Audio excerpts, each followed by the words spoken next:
Hi everyone. We're going to look at this issue of moral landscape today. So if you open up the window in this week's module, okay, that deals with moral landscape and Dante's Commedia. That's what we're going to be scrolling through today. So what do we mean by moral landscape? Okay. In the way that we so easily and generically say that we go out for a walk in the woods to de-stress, okay, or to take a paddle or go skiing or something, that there is this notion that the landscape itself, in addition to its biological existence, contains some sort of moral existence, some kind of spiritual existence, something that goes beyond just simply, the xylem and phloem, okay, of nature.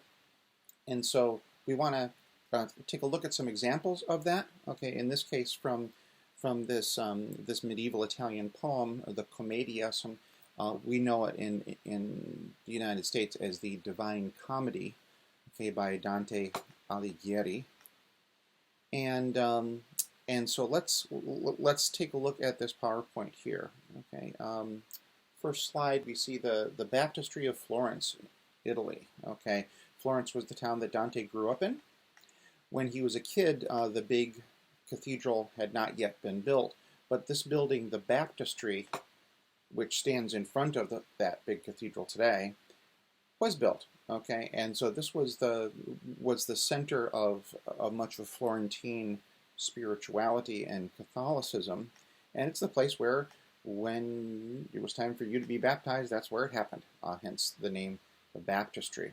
Okay, if we go inside, okay, go to the next slide, and you lay down on the floor and look up into the ceiling. This is what you see. Okay, these sort of pie wedges, okay, that go up into the center of the building, that are all covered by mosaic. Okay, mosaic is an art form that is made by little tiny pieces of colored glass that are cemented into the visual space to create these images.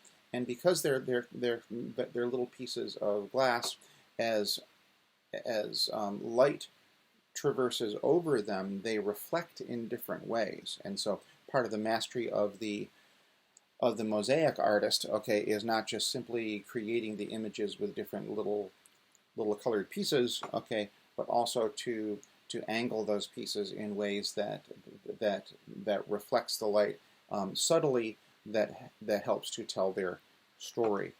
Okay, but here in each of these pie wedges, at each of these levels in each wedge, this covers the story of the Old Testament and the New Testament. Okay, so let's go on to the next slide. Okay, here, okay, the ceiling mosaic detail. Okay, up on top we see a couple of angels. Okay, and then at each level, again, we see sort of snapshots of various biblical stories. This is like a graphic novel. This is like a comic book. Okay, where we have squares, okay, of still images that represent action in some way.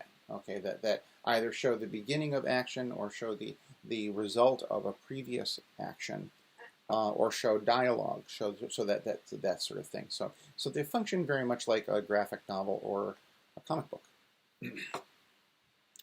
Here's the close-up that we see of the figure of Christ, okay, sitting in judgment. Okay, this is the notion that at the end of times Jesus comes back, okay, and looks at all the stuff that's happening, okay, and to Jesus's right, okay, he puts all of those folks that are headed to purgatory or heaven, okay, on his left.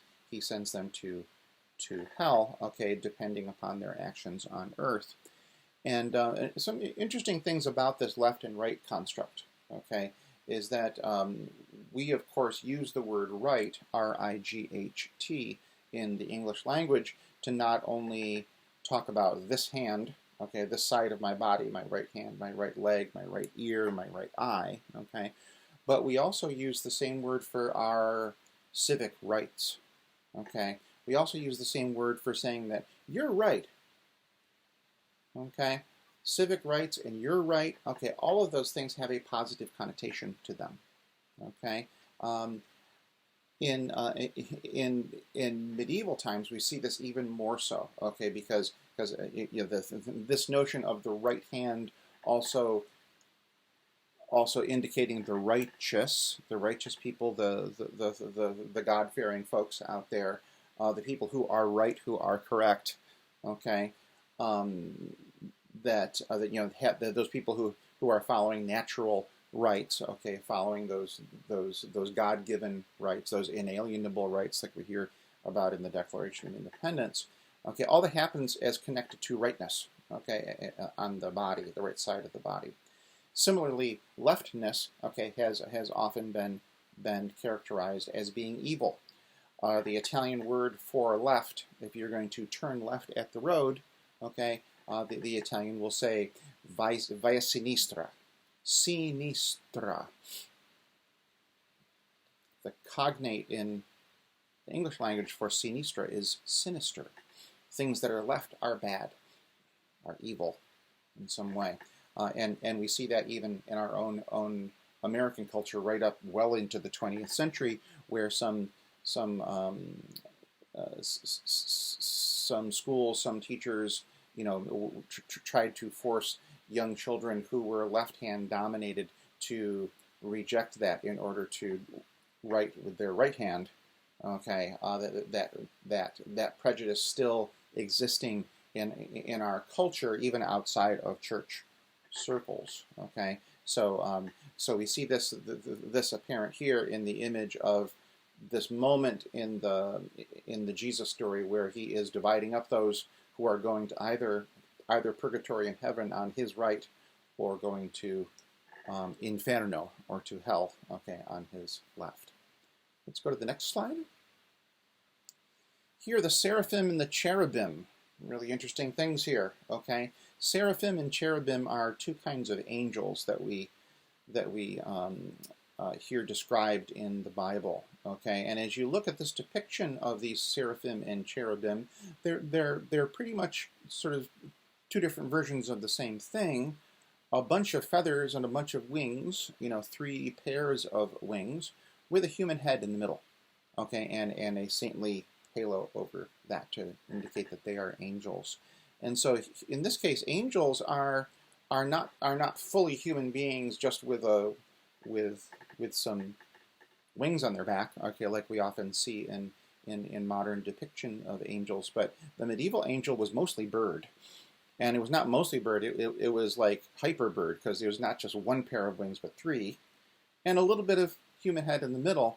So these angels are a mashup between humans and animals. Okay, so what does this mean? Okay, in this case, the mashup between the human and the animal, the civilized and the wild. Okay, these are the ones that indicate virtue, that indicate love and compassion and stuff like that. Okay, as we move to the next part of this ceiling mosaic in the Florentine baptistry, we see a different kind of mashup, okay, of humans and animals. Okay, nevertheless, still a mashup, right? Okay, this is the image in the ceiling of the baptistry of what hell looks like.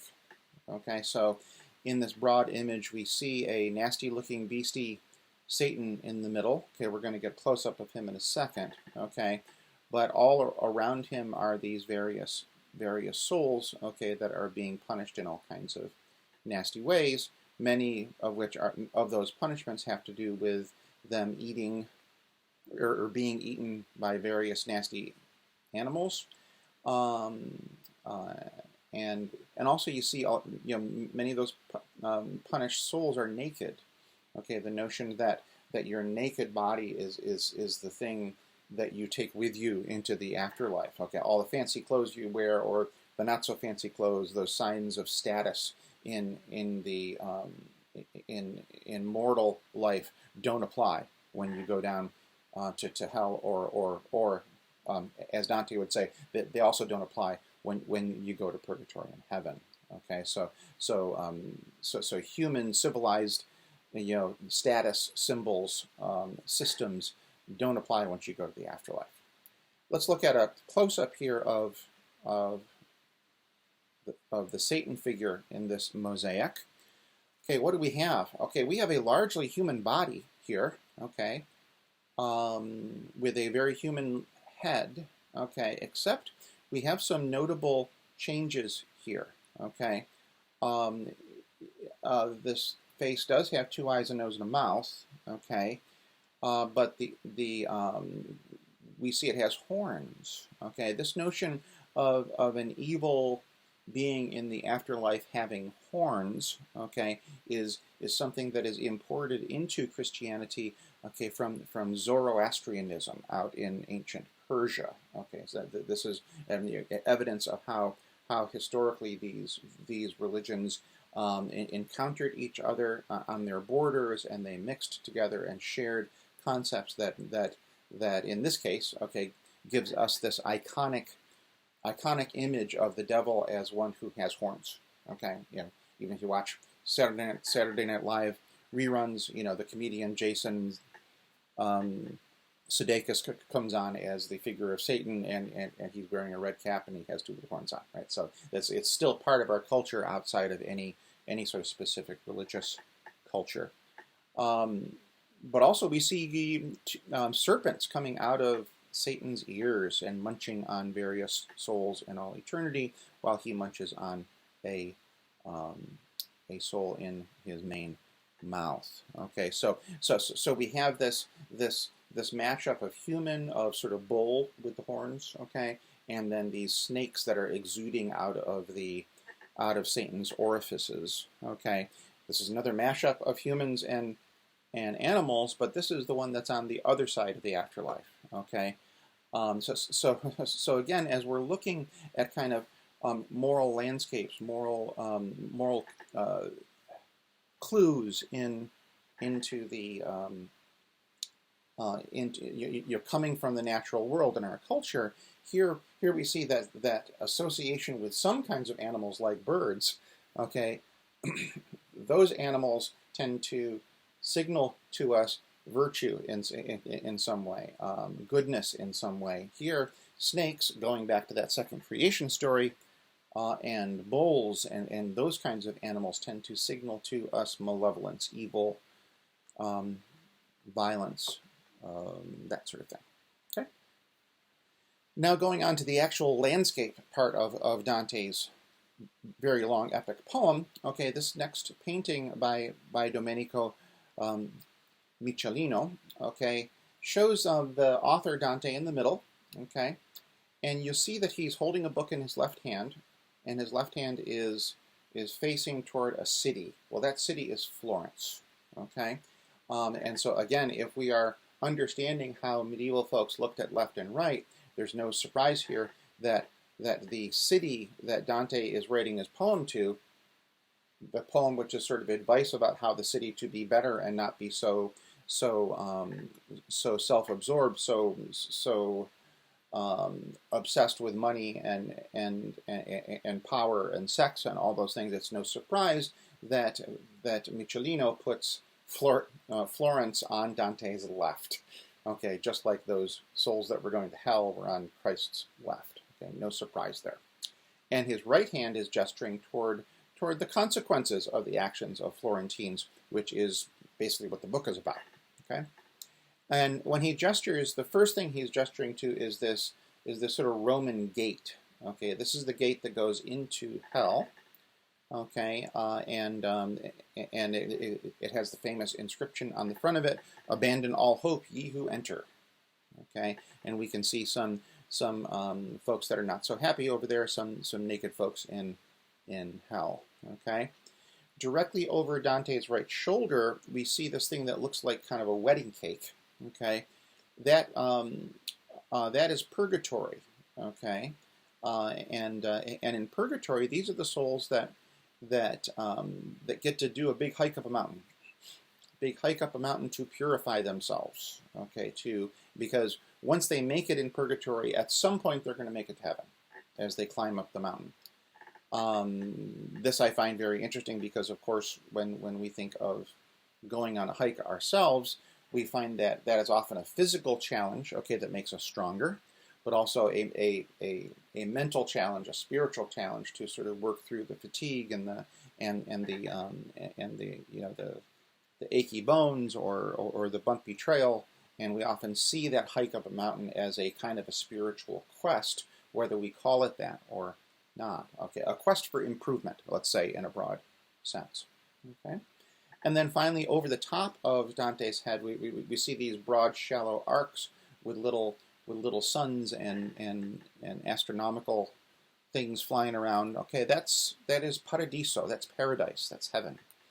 Okay, of which the souls in purgatory ultimately end up in. Okay, and the Dante's image of heaven is this series of beautiful artistic concentric circles. Okay, where all the individual souls are part of this balanced, harmonious way of being together.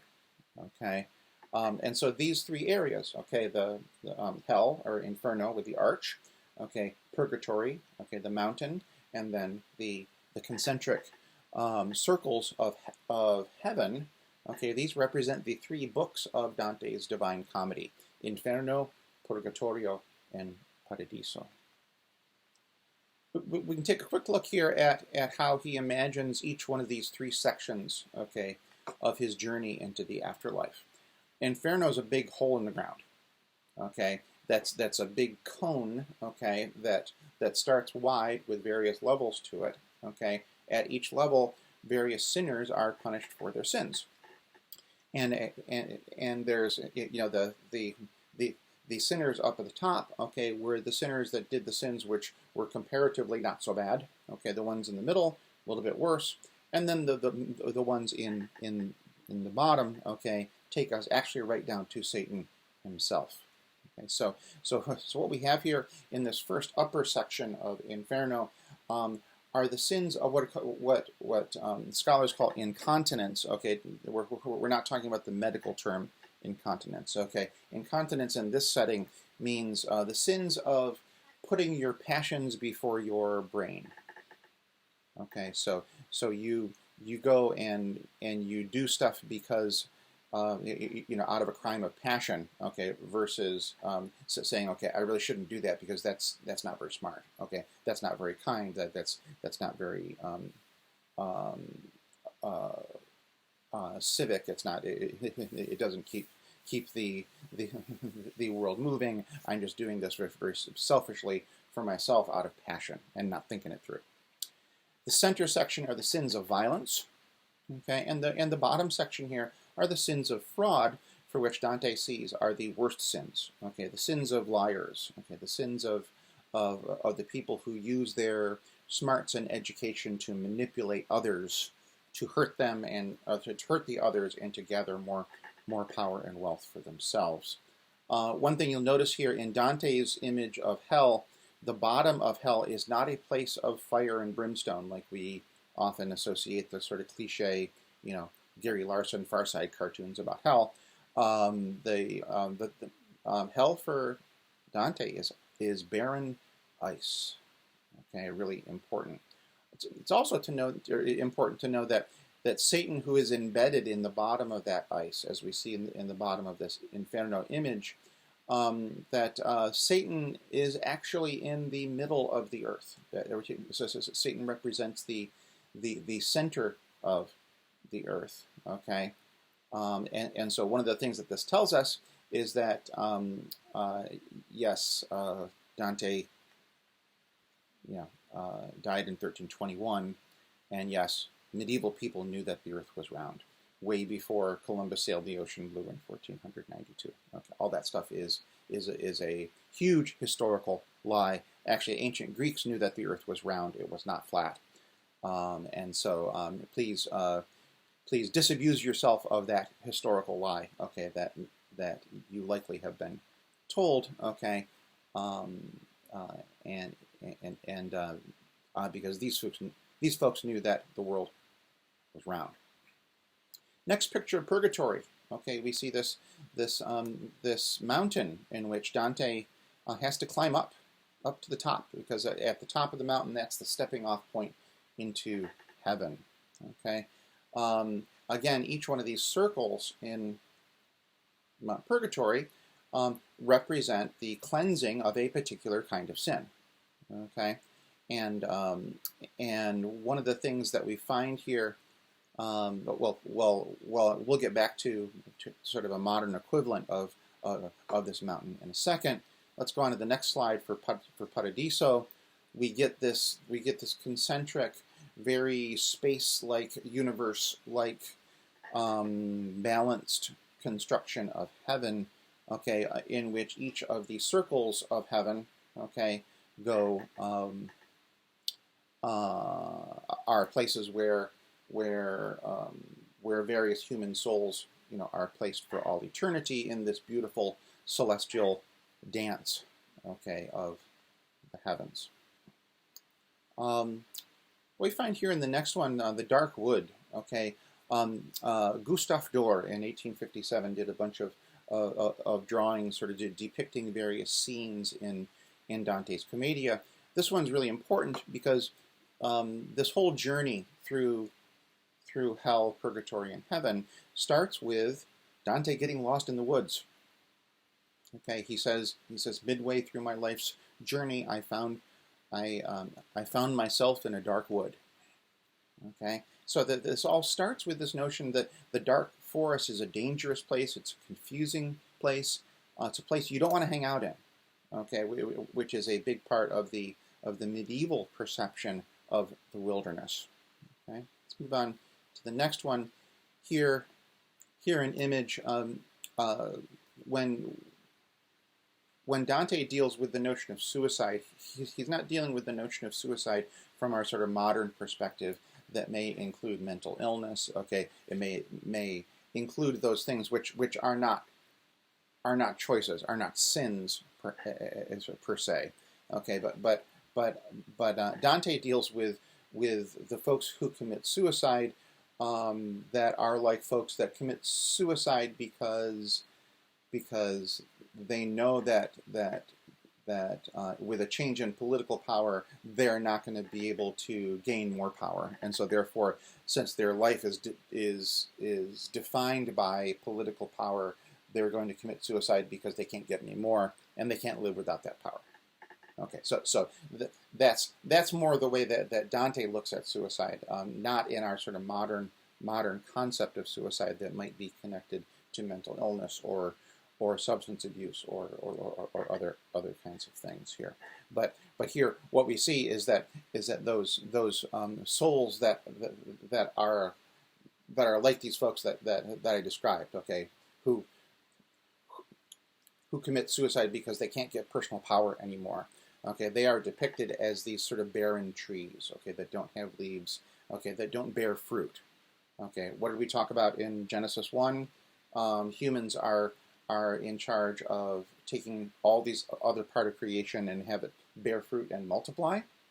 Well, okay, if you're only concerned about your own power, okay, and not about empowering others, you are barren like a barren tree. And finally, this other drawing by Gustave Doré, okay, the bottom of hell, in which Satan is frozen in this lake up to his hips. Another one of purgatory. Okay, we see various souls along this mountain path. Okay, being cleansed of the sin of avarice, which is like greed. One of the cool coincidences here at Paul Smith's is that we've had a relationship with a national park in Italy that has this rock in it in this next picture called Pietra di Bismantova, and this rock is actually mentioned in the beginning of the second section of Dante's poem about purgatory, where Dante's starting to climb up Mount Purgatory just at the very beginning, and Dante was a city boy who lived in Florence, which is pretty much flat, and so he didn't have really strong leg muscles here, and he was whining and complaining about how hard the trail is, and he compares the trail up Mount Purgatory, okay, to hiking up the side of Pietra di Mantova, and this is a place where Paul Smith has a relationship. So you should find a way to go on one of these study abroad trips and go follow Dante's path here. And finally, Gustav Dor's image of all of these angels flying around in concentric circles of heaven. Okay? So this is one way that we can start to open up this discussion about how it is we impose meaning on the natural world, especially our landscapes. Okay,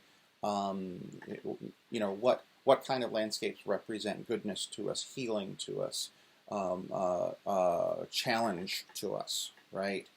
Purification to us. Okay, what other kinds of landscapes or members of the wilderness and animals and plants represent evil, represent despair, represent a hopelessness, those kinds of things. So I look forward to getting your thoughts on this in the discussion thread. Bye-bye.